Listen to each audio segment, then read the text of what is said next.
안녕하십니까. 벽산 엔지니어링 계측기술팀 전영지 사원입니다. 저는 난 원래 그래라며 이렇다 저렇다 저 자신을 규정해왔지만 한 경험을 통해 그래 처음부터 그런 사람은 없지. 특별히 눈에 띄는 특징이라도 그건 그 사람을 구성하는 일부분일 뿐이다 라는 생각을 가지게 된 계기에 대하여 말씀드리도록 하겠습니다. 어렸을 적 저는 누구보다 소심하고 내성적이었습니다. 가끔 TV 프로그램에서 버스 하차벨을 누르지 못하는 연예인들의 일화를 보며 공감할 정도로 내성적인 성격을 가지고 있었습니다.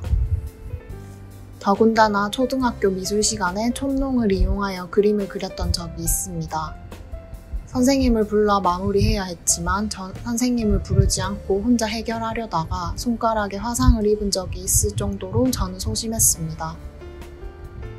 초등학교, 중학교, 고등학교 학창시절 내내 속으로 난 원래 소심하고 내성적인 성격이니까 앞에 나서는 건 못해 라는 마음으로 친구들에게 저의 의견을 따로 내세우지도 않았고 발표의 기회가 있다면 다 피해왔습니다.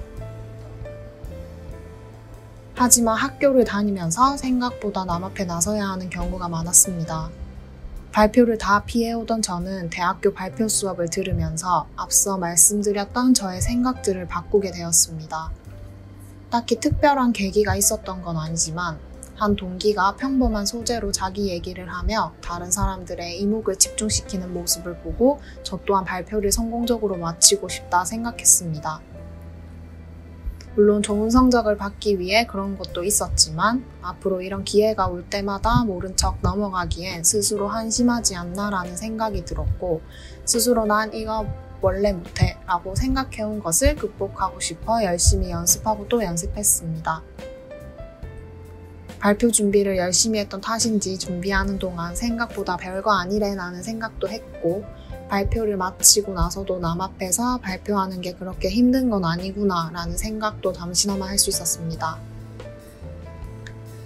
이후 벽산 입사 전 다녔던 회사에서 내부 행사를 진행한 적도 있는데 이때도 마찬가지로 꾸준히 연습해서 진행을 성공적으로 마친 경험 또한 있습니다.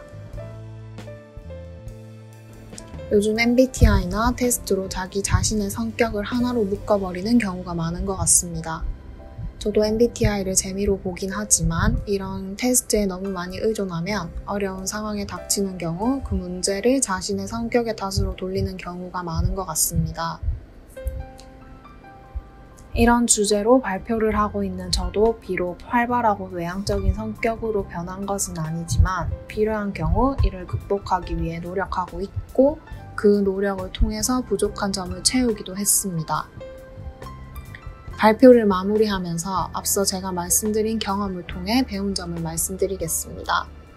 난 원래 그런 사람이니까 못해 라는 인식을 고치기 위해 노력하고 있습니다.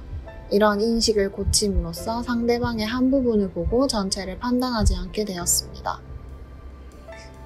비록 여전히 저는 내성적이고 소심한 성격이지만 상황에 따라 극복하려고 노력하는 자세를 가지게 되었습니다.